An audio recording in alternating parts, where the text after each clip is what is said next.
The following is a production of DallasCowboys.com and the Dallas Cowboys Football Club. How about them Cowboys?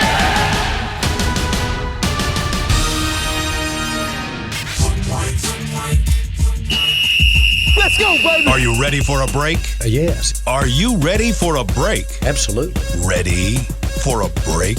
Yeah, and so much for that. It's time for The Break on DallasCowboys.com. We were on the break!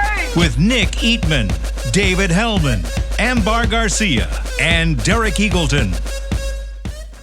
It is Wednesday, September 15th, 2021, Season 17, Episode number 21. Welcome to the latest edition of The Break live from the SWBC Mortgage Studios at the Star. We got a lot we're going to get into today. We're going to talk a little bit about some topics that came up earlier in the week when the Cowboys coordinators, offensive, defensive, and special teams, had their press conference. There were a few topics that I thought were interesting that we'll dissect. We'll also get into a little talk on the Chargers offense versus the Cowboys defense. We got Bucky Brooks joining us in the second segment. He'll answer some questions and give us some scouting review on the team the Cowboys will face on Sunday. And we'll maybe get to some questions. We'll see how it goes. I don't know how much Dave and Nick want to talk today. But if they don't talk as much, then we'll maybe get to some questions. We'll see. I take offense to that. But why do you take offense to that? That's not a bad thing. I like the fact you guys talk. That's good. That's why people tune in. All right, whatever. Okay. All right. Okay. All right. Well, let's go. Come on, let's go. All right, let's talk jump right some in. Let's jump right in. Coordinator press conferences. Let's start first, Dave. You had an interesting question for Kellen. The offensive, for Kellen, for the offensive coordinator. You asked him about the disparity, run versus pass. What was his answer, and what did you think of it? I don't think it's a controversy, but it's something that's kind of rankled me here over the last week because you see differing opinions about the way that the Cowboys played that. But essentially, I asked Kellen, they famously threw 58 times and ran whatever it was, like 14 or 15. And Kellen even said they checked out of half of their run calls from the game. And I just asked him, it's so easy to put it into boxes of like throwing versus running. Like Zeke has to hit this magic number or we weren't balanced enough.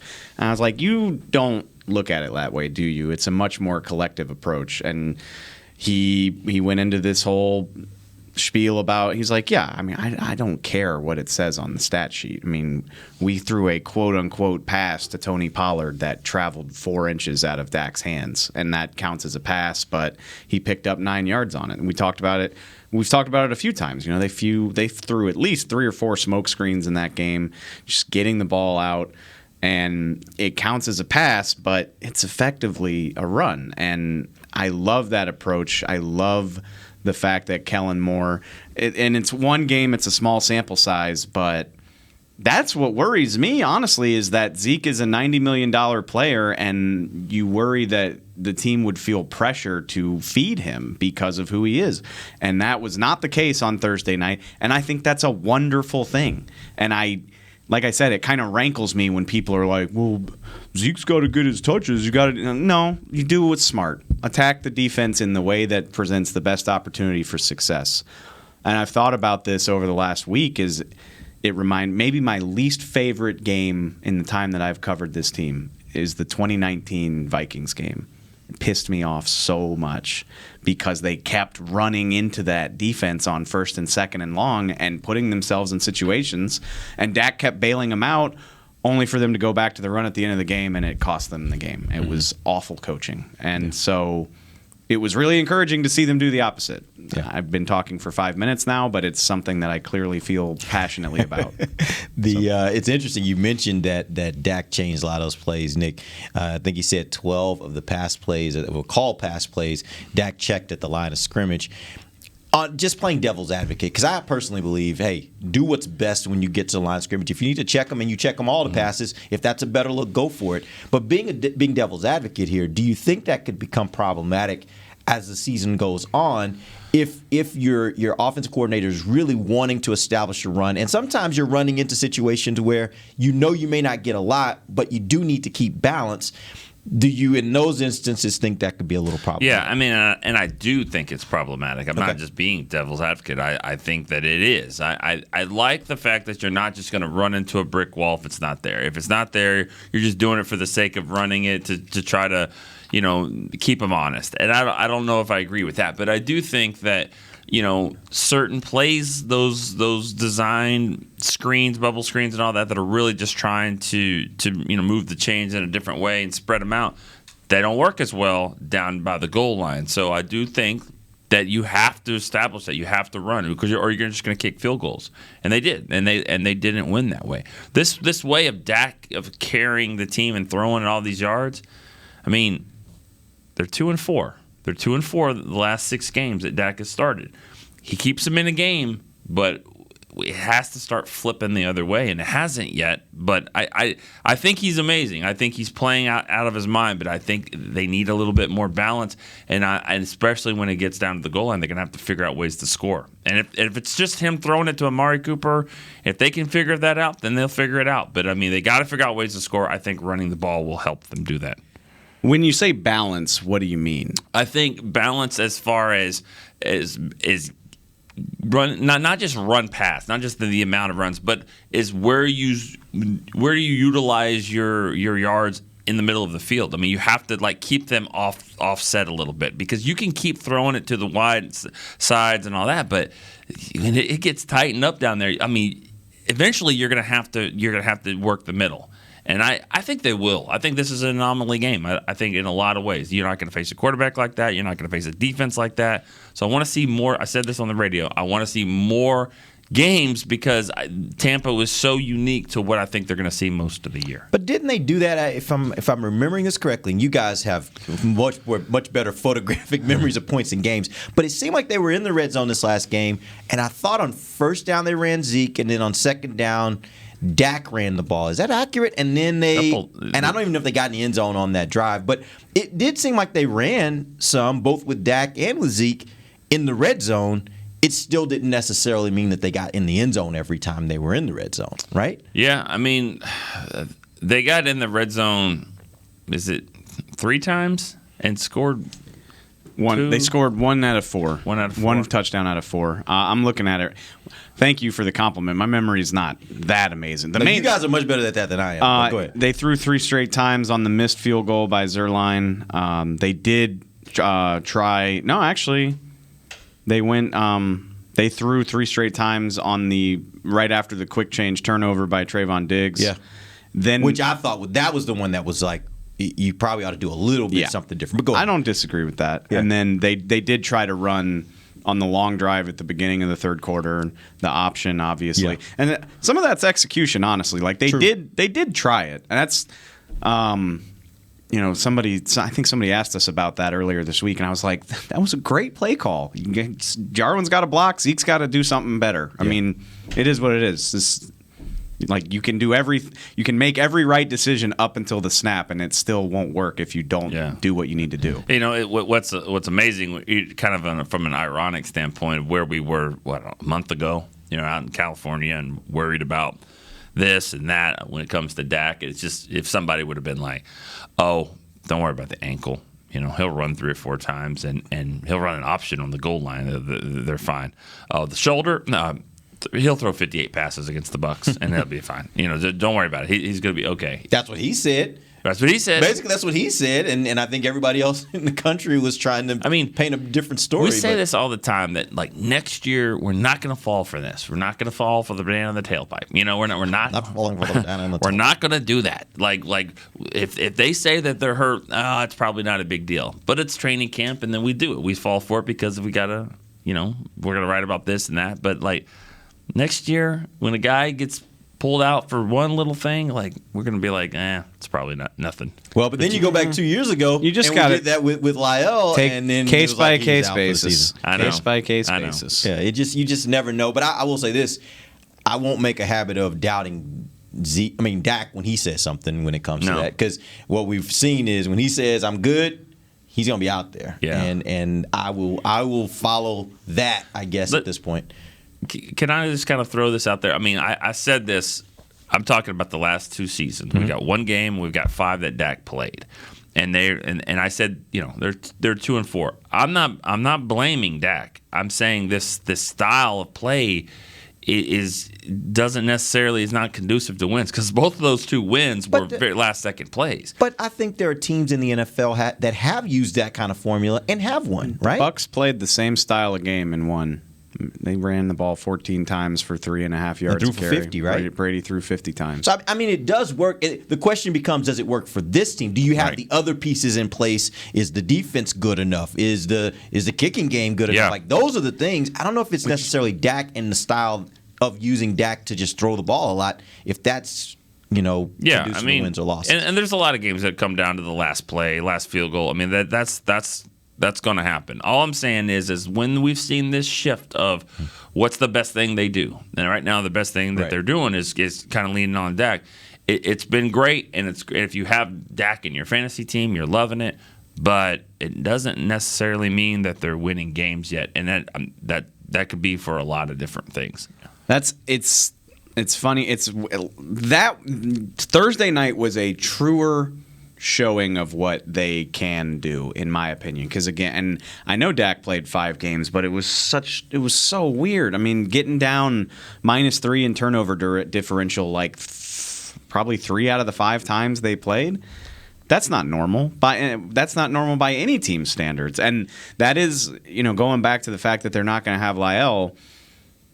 I have faith in Dak to make this work because of how much he's grown as a quarterback. But having an iffy offensive tackle opens you up a little bit for turnovers. I mean, Cleveland's a great example. Terrence Steele gave up a sack in that Browns game that I believe Dak fumbled it, right? Yeah. It changed the course of it. That's really where it started to kind of get away from him. And I don't worry about Dak having time or making throws and that type of stuff. I think he can keep things going, but that does give me pause because it was the turnover problems that sank them more than the way that they were calling their offense last year. So they credit Kellen Moore and the offense to say, all right, this is what we've got. We know what we've got here in the interior. We know what they've got. And we're gonna do these things on the outside. Is it going to be as tough in the middle in San Diego's? I'm sorry. Dang it. It's over. It's Wednesday. And it's only Wednesday. Dang it. Chargers defense. And no, they're probably not going to be as stout in the middle. And you're going to get an all-pro guard back in there with Zach Martin. So I think they can maybe run the ball a little bit more, be a little bit more balanced in the play calling of where they distribute the ball. I'll be surprised if it's that skewed again this week. Yeah, but games take a life of their own, and that game did that. Like you said, the Bucs played that way, back and forth, and it was just an entertaining game. It was, which I agree with you. It's funny though, because again, going back to when Dak was healthy, like of the games Dak has played in the McCarthy era, I think every week somebody gets up there and they're like, "Yeah, it was a weird game." I'm like, when are you going to play a normal game? Right. Like, a quote unquote. Yeah. Like, when are you going to play a game that's not weird? Like, they all sort of follow a bizarre script when you really boil it down. Like the Rams game, week 1, maybe? No, you can't call that one not weird because it was the strangest thing I've ever heard of a football game, other than maybe a junior high game where you just... What, just because nobody was there? Nobody. Like, CD caught like a 30-yard pass, and no one even... You just hear CD Lamb on the catch. You're like, oh... Felt like practice. Football. Yeah, it was. So that one was weird. Atlanta, top 5 weird all time. Cleveland, that was pretty weird. Top 5 weird all time. Seattle was weird too. Tony Pollard put him behind he put him in the hole early with the safety. Diggs play. The Diggs play. Yeah. Tyler Lockett had a 30-burger in fantasy by the second quarter. Giants game, Dak getting carted off. It was weird. The whole thing was weird. I mean, the whole season, really. But, yeah, those games particularly. 2020 was kind of weird, just in general. A little weird. A little different. All right, we're going to take our first break. Go ahead, Dave. Do you have some? No, we're still weird, but we're just normal weird, I guess. I don't know. I don't even know if that means, but go to break. It sounds about right. Go to break. All right, we're going to take our first break. When we come back, we're going to have Bucky Brooks join us. He's going to give us a breakdown of the Charger offense versus the Dallas defense. So that when we come back, this is DallasCowboys.com radio. Before there was a draft, you could size up a cowboy by 3 simple factors: the crease in his hat, the bend of his brim, and his unbending attitude. A man's Stetson didn't just protect him from what life threw at him, it projected a rugged, unstoppable spirit. Stetson hats are still American-made with pride right here in Texas. They're still the unofficial crown of all self-respecting cowboys, and Stetson is proud to be on the field with America's team. Find a retailer nearest you at stetson.com/cowboys. The Cowboys way, where 16 Hall of Famers and 5 championships shows us what success looks like. Where turkey is always the second best part of Thanksgiving Day. Where we are all defined by one single thing, the star. Where we as fans know it's our job to keep the tradition going. Bank of America is proud to be the official bank of the Dallas Cowboys and to support the quest of living life the Cowboys way. Copyright 2020, Bank of America Corporation. Want to use what the pros use? How about the official men's skincare brand of the Dallas Cowboys, Jack Black? Right now, you can get the Jack Black Starter, a curated collection of Cowboys locker room favorites for just $10 with free shipping. The starter includes 4 Jack Black skincare favorites, plus a full-sized intense therapy lip balm. Go to getjackblack.com/cowboys and use the code word TEAMJB. That's getjackblack.com/cowboys. The Jack Black Starter, $10, free shipping. Honey, big news. Gary, are you okay? Oh, I'm not Gary anymore. I'm Jackie Flash. What? See, I want the latest smartphone, but the best deals are only for new customers. So, to get a new customer deal, I changed my name to Jackie Flash. Okay, but the best smartphone deals at AT&T are for everyone, new and existing customers. That's huge. Then guess who's getting a deal? Is it Jackie Flash? Jackie Flash. It's not complicated. At AT&T, our best smartphone deals are for everyone. Restrictions apply. Visit att.com for details. Back to the break. Check out the new Miller Lighthouse located outside the AT&T Stadium where Dallas Cowboys game day traditions are born. Enjoy yard games, Cowboy cheerleaders, performances, beer gardens, and more. For more information, visit attstadium.com/Miller Lighthouse. Miller Lighthouse, your tailgate just got jealous. Welcome back to the second segment of the break, live from the SWBC Mortgage Studios at the Star. I got Nick and Dave with me, and we also got on the line normal addition to our show every Wednesday and Thursday, Mr. Bucky Brooks from NFL Network. What up, Bucky? Hey, what's going on, guys? How you doing? Hey. Good. It's time to get a little insight on these Chargers. First, before we get to that, though, I'd love for you just to give me kind of a quick review of your thoughts on the Cowboys versus Buccaneers. Really interesting because the Cowboys played much better than I anticipated in that game. It wasn't a pretty game for them, but I thought they adapted and adjusted and handled the energy of dealing with the defending champions. I thought Dak Prescott was very impressive getting the ball out of his hands. I think the football world got a chance to see why some have touted him as a top 5 player at the position. I think he showed all of that, and that was the really impressive part. Ezekiel Elliott won't get enough credit for the job that he did in pass protection, but for those who take shots at him for the lack of run game production, I think his value as that pass protector really showed up. And then defensively, they took the ball away. They had 4 turnovers. And so it was a winnable game. I think they'll rue the job that Blake Jarwin did down at the goal line on that option play that should have been a touchdown. But I think there's things to build on. But they're going to have to step up and play because this team they got coming on deck is a really good team. All right, let's move on to that team, the Chargers. Tell me, as we like to start, what does their offense do best, and what is their greatest weakness? I'll say, for one, this is a well-coached football team. For a young guy, Brandon Staley has a clear vision for how he wants this team to play. They do a really good job of avoiding the self-inflicted things that hurt teams. And then they got a lot of talent. Offensively, I would say the best thing that they do is that combination of Keenan Allen and Justin Herbert is real. Keenan Allen is, look, man, going all the way back, he's kind of like an N1 mixtape street ball artist on the perimeter. He is going to be a problem on the outside in terms of his route running ability and his ability to create separation. And then Justin Herbert just plays the game at a maturity level that extends beyond his years. And so this is one where the Cowboys' coverage and pass rush has to step up because this is a passing team, not a running team. What is I know we look at dynamic running backs, but Austin Eckler he's a guy that kind of does so many different things. Like, how can he hurt? Now, I know he wasn't 100% healthy this last game, but how does he really kind of hurt teams with his ability to kind of do so many different things? You know, and I'm going to say this, I'm going to be frank, like, he's okay.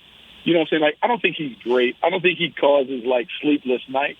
I think he's the beneficiary of playing with a talented crew around him, and his production is more of a byproduct of teams wanting to take away other guys, and they will live with him doing what he does.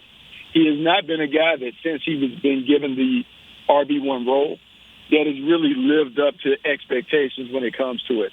But if you let him get in space and work one-on-one on your linebacker, and your linebacker can't cover, he certainly can give you problems. But it's the others that worry you more than Austin Eckler coming out the backfield. So, Bucky, I used to hate talking about cornerbacks traveling because in the Rod Marinelli era, they didn't do it. It felt like a waste of time. But we saw Trayvon Diggs go with Mike Evans a little bit last week, and he did an amazing job. So my question to you is, do you think he's up to that challenge against Keenan Allen, or maybe do you try to stick him with Mike Williams and sort of handle Keenan Allen by committee? What are your thoughts on that?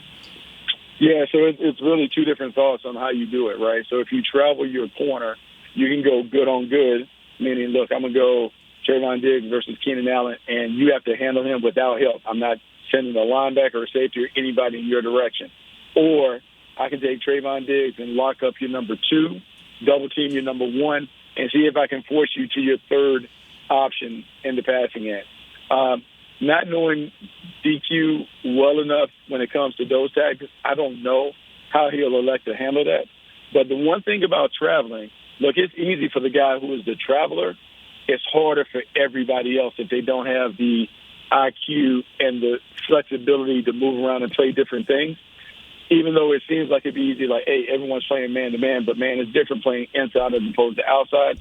So you have to know your personnel and know, am I okay with Jordan Lewis maybe having to go outside, or I'm okay with Anthony Brown maybe having to play in the slot if we match it up that way.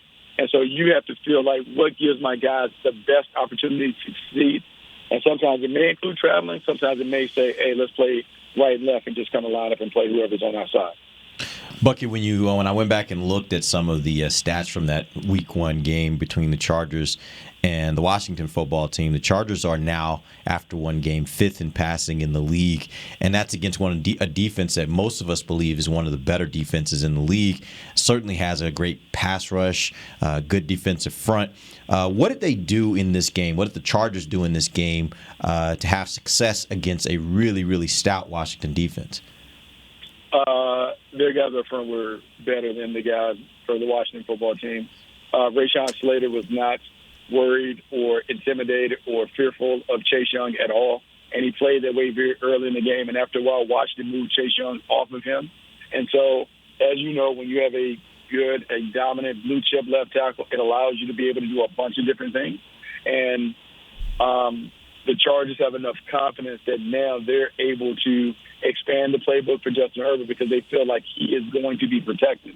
And when you do that, you get 5 out in the route, and you have a quarterback who's a good decision maker.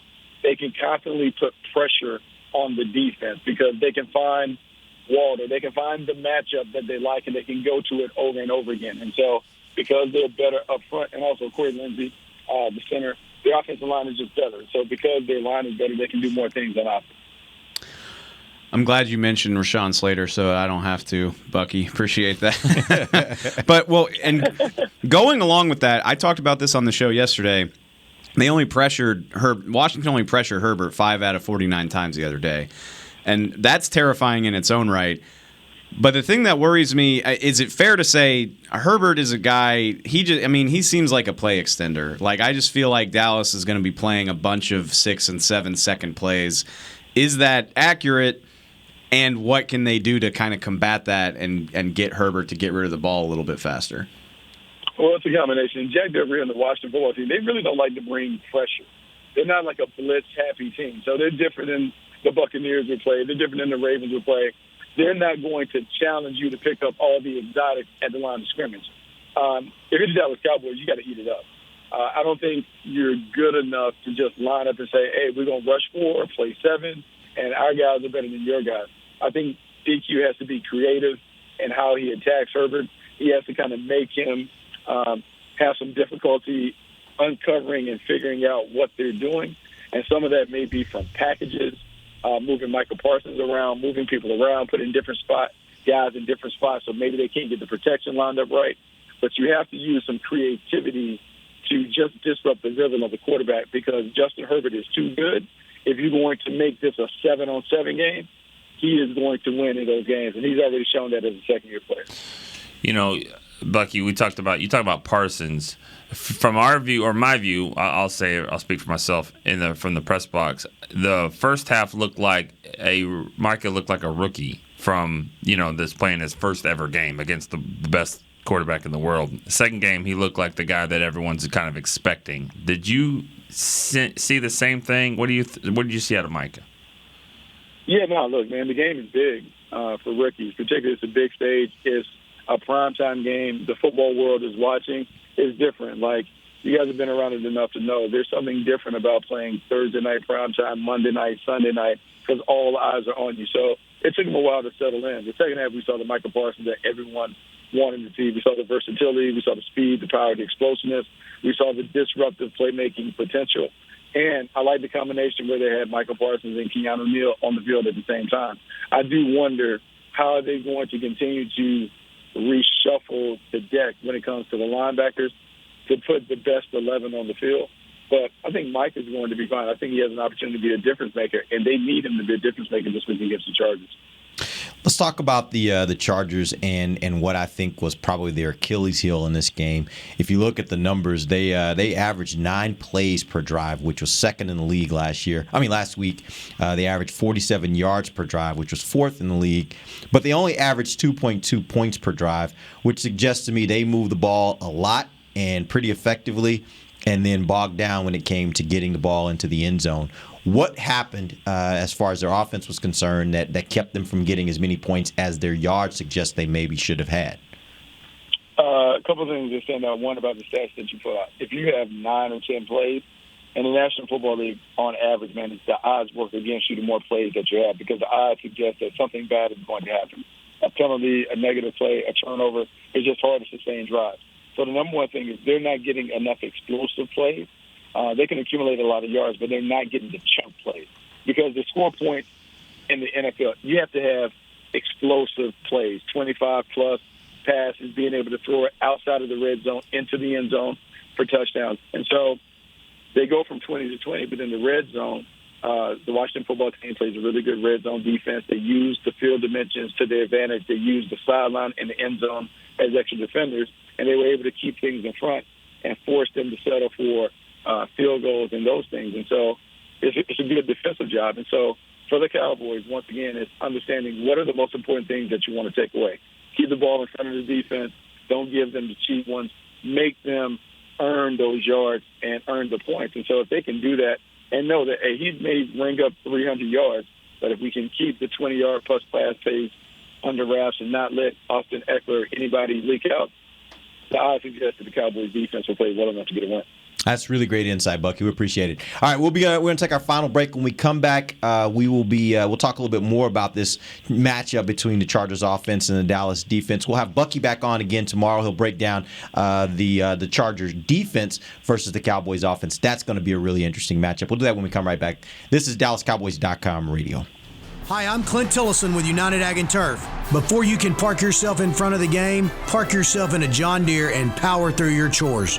Our Land Run package is a 1025R, 25 horsepower tractor with a loader, rotary cutter, and a box blade for $229 a month. And the price you see is the price you'll pay, no surprises. So don't miss another kickoff. Visit UnitedAgAndTurf.com. Offer ends February 1st, 2021. Restrictions apply. See dealer for details. Now let's get to work.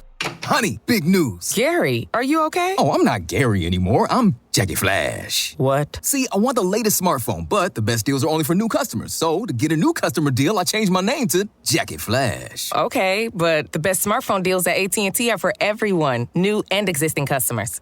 That's huge. Then guess who's getting a deal? Is it Jackie Flash? Jackie Flash. It's not complicated. At AT&T, our best smartphone deals are for everyone. Restrictions apply. Visit att.com for details. New Dr. Pepper Zero Sugar. You deserve it. I do deserve that. You deserve decadent flavor without sugar. And a day at the beach without sand getting everywhere. And a relaxing bath that your children don't interrupt. I deserve all that? It's really just a visual metaphor for Dr. Pepper Zero Sugar. Everything you want, nothing you don't. A visual metaphor on the radio. I do deserve that. Dr. Pepper Zero Sugar. The zero you deserve is finally here. Before there was a draft, you could size up a cowboy by 3 simple factors: the crease in his hat, the bend of his brim, and his unbending attitude. A man Stetson didn't just protect him from what life threw at him, it projected a rugged, unstoppable spirit. Stetson hats are still American-made with pride right here in Texas. They're still the unofficial crown of all self-respecting cowboys, and Stetson is proud to be on the field with America's team. Find a retailer nearest you at stetson.com/cowboys. Back to the break.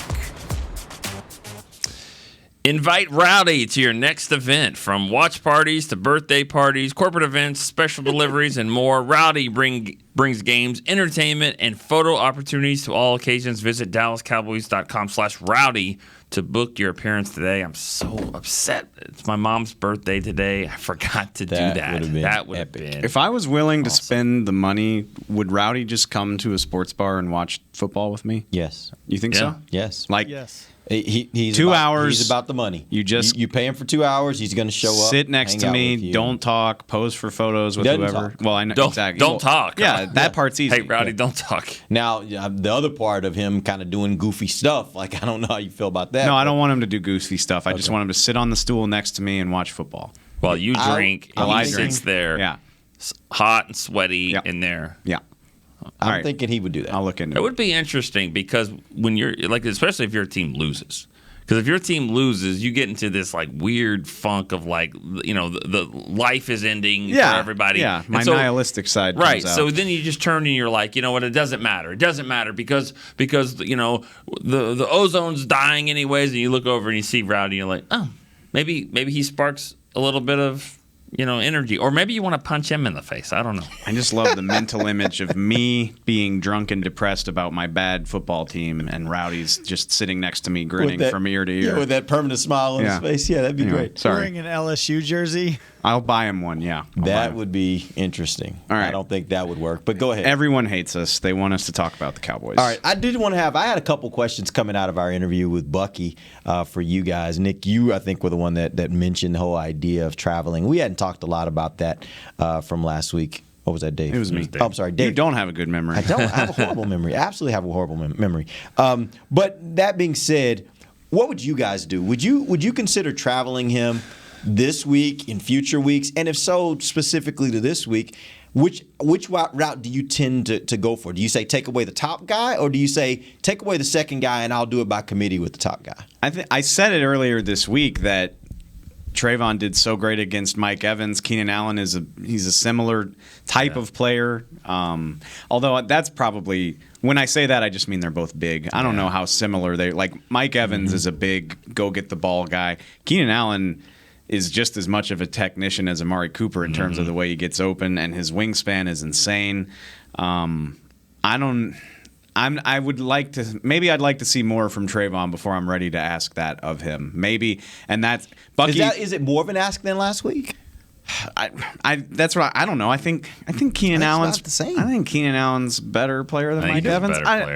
I don't know. I said that very unconfidently. They're both really good, and he played really great. If that's the way they want to go, I got no complaints. But maybe Trayvon would do a better job of working on Mike Williams, and you can collectively deal with Keenan Allen. I could see it either way. I didn't even think this was a conversation because I didn't think Trayvon Diggs was good enough to take Michael Evans away like that, with all due respect to him. So this is sort of opening my mind to a brand new set of possibilities that we could see as we go. You know, the thing of, and we've done this for years, it's like a lot of times when people ask, what are they going to do? Are they going to do this? Are they going to put that? It's not like a baseball game where you go into and you have to turn in your lineup before the game. I mean, Right. it's everything. Yeah. It's everything you just said. Double team him. let Diggs travel with Keenan Allen for a series, and then when they sit down on the sideline, they're like, all right, hey, so when 27 he's 7 now. Yes. When 7 follows you around, and then the next thing you know, he's on the other side, and you double team him. So you're going to do a little bit of everything. But again, I like the fact that they're doing a little bit of everything. Yeah. It probably makes it a little more of a challenge because the defense has to be smart enough to adapt in game to doing different things. But I think that's actually a better thing. It's a breath of fresh air. I mean, Rod Marinelli he did what he did. He didn't like to travel. He kept guys where they were. He didn't like to blitz. Somebody during the Raiders game, a friend of mine on Twitter was like, the Raiders have blitzed like once. I didn't even know this was possible. And I was like, I did. I watched Rod Marinelli coach defense for like 8 years. Yeah. This is what he does. You got to give him some credit though. They did a nice job with Lamar Jackson. They did, especially later in the game. They did. Yeah. I mean, they won the game. I didn't mean to. I'm not throwing too much dirt on Rod Marinelli. Not on the defensive coordinator. I wouldn't. His resume. Wait, what? In that game. Yeah. No. I thought it wasn't. But he doesn't like to blitz. Yeah. He wants to get home with his front four. And Max Crosby did that a lot for him the other night. Yeah. I will say this, though, and I feel like a broken record to say it all the time, but, when you say, well, Diggs travels, if Diggs travels, Anthony Brown travels. Yeah. Like, they both travel. That's the thing. And so, yes, Diggs is capable of doing it, but that means the other guy has to do it as well. All right, real quick before we end the show, I did want to get your perspectives on the linebacker position. Bucky talked a little bit about it. This week, do you expect to see a similar do you expect to see Dallas do a similar thing from the standpoint of how they deploy their linebackers, primarily using Parsons and Keanu O'Neal? Because in last week's game, it was more about stopping the pass. I don't like it, honestly. I think Leighton Vander Esch needs to play football. I think he needs to be out on the field. I think he's a really good player when he's healthy. He hasn't always been healthy, but I'm going to give him a shot. He needs to play more. I think him and Parsons need to play in the nickel, and I'd put Neal in there too. He used to play safety. Put them all in there. Make him a safety in the nickel. I think Vander Esch is more effective if he's out there. I don't necessarily think you're wrong, but I see it kind of trending that way where Neal and Parsons eat up the snaps because this league, it's turning into basketball on grass. It already has been, but that's not going away. Austin Eckler, what he does, and he actually did not catch a pass in week 1, but I wonder how much more they'll get him involved as he gets healthier. That's a guy that I want speed. I want speed on speed. I want guys who can move in space.